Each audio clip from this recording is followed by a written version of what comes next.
అయ్యో ఎవరో పడిపోయినట్టుందే, పోనీలే, మనకి ఇంకా ఆఫీస్ టైం అయిపోతుంది. చూసావారా తాగి ఎలా పడిపోయాడు?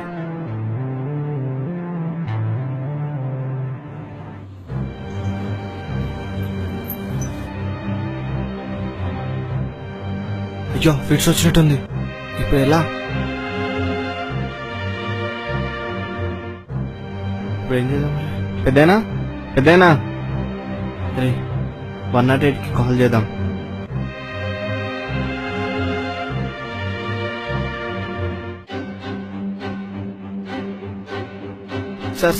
సార్ ఆపండి సార్. షట్. కనీస బాధ్యత కూడా ఎవరికి లేకుండా పోయింది. అమ్మయ్యా, టైంకి అంబులెన్స్ వస్తుంది. స్టాప్.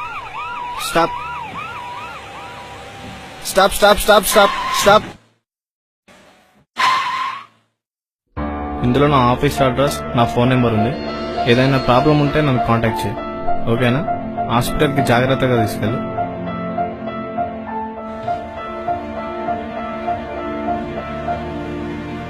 దేవుడా, నీకు చెందాల్సిన ఈ డబ్బు ఈ పెద్దాయనకు ప్రాణం పోస్తున్నది.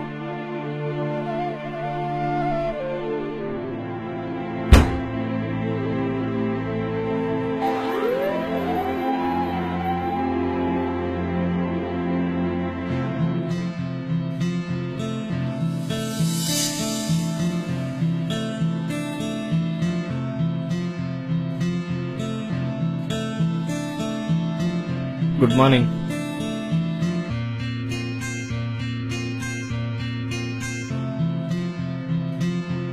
అర్జున్ సార్ నేను రమ్మన్నాడు. పిలిచాడా?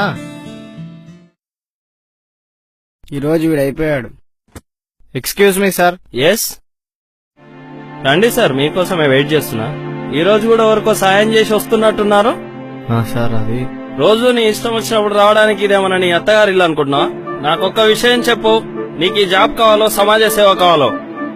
నీకు జాబే కావాలనుకుంటే ఎవరికి ఏమైనా టైంకు రా, లేదనుకుంటే ఈ జాబ్ మానేసేయి. మీరిచ్చే జీతం నా ఒక్కడ అవసరాన్ని తీరుస్తుంది. నేను ఎదుటివాడికి చేసే సహాయం నాకు తృప్తినిస్తుంది సార్. పక్కవాడికి ఏమైతే నాకెందుకు? మనం మంచుకుంటే చాలని నేను అనుకోలేను సార్. ఎందుకంటే నేను మనిషిని, మానవత్వం ఉన్న మనిషిని సార్. నేనేదో జంతువునై ఉంటే బహుశా మీ మాట వినేవానేమో సార్. తోటి వారికి సహాయం చేయడం కూడా తప్పు అనే మీలాంటి వాళ్ళ దగ్గర పనిచేయడం నాకే సిగ్గుచేటుగా ఉంది సార్. మీరొద్దు, మీ జాబ్ వద్దు సార్.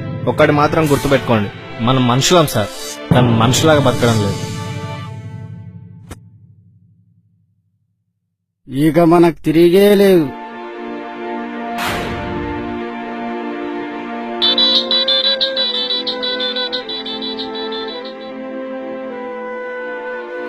హలో, ఎవరు? హలో రఘు, నేను మీ నాన్నను. నానా, ఈ నెంబర్ ఎవరిది? అసలు ఎక్కడున్నారు మీరు? హాస్పిటల్లో. హాస్పిటలా? అసలు ఏమైంది మీకు? కంగారు పడకు. గుడికెళ్ళి వస్తుంటే గాంధీనగర్లో పిలుసొచ్చి రోడ్డు మీద పడిపోయా. అందుకే మిమ్మల్ని ఒంటరిగా బయటికి వెళ్ళొద్దని చెప్పేది. ఏమీ జరగలేదు లేదా? సరే, వస్తున్నాను, ఉండండి. ఎవరో అబ్బాయి నన్ను అంబులెన్స్ లో హాస్పిటల్ కి పంపాడంట. డాక్టర్ చెప్పారు, వాళ్లకు తన విజిటింగ్ కార్డు ఇచ్చాడంట. అందులో మన ఆఫీస్ అడ్రస్ ఉంది. ముందు అతను ఎవరో తెలుసుకో.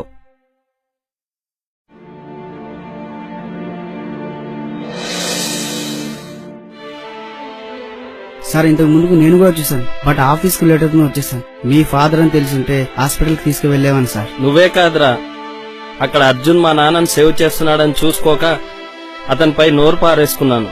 మా నాన్నని తెలుసుంటే నువ్వు కాపాడేవాడివి, కానీ ఎవరో తెలియకపోయినా సహాయం చేయడం వాడి మంచితనం.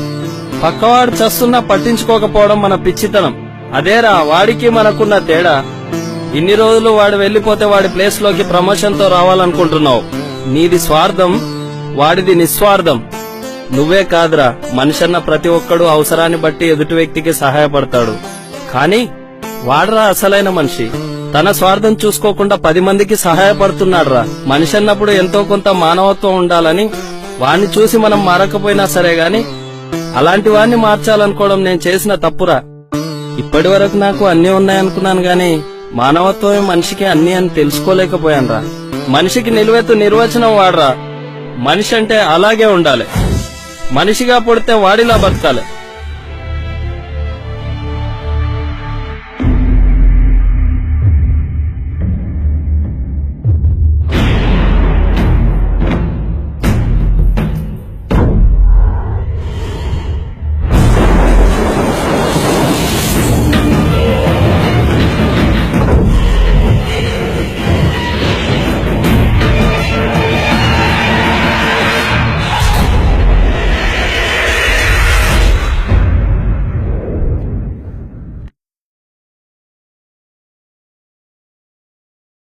ఈ రోజుల్లో సమయానికి ఇచ్చే విలువ తోటివాడికి సహాయం చేయడానికి ఇవ్వడం లేదు.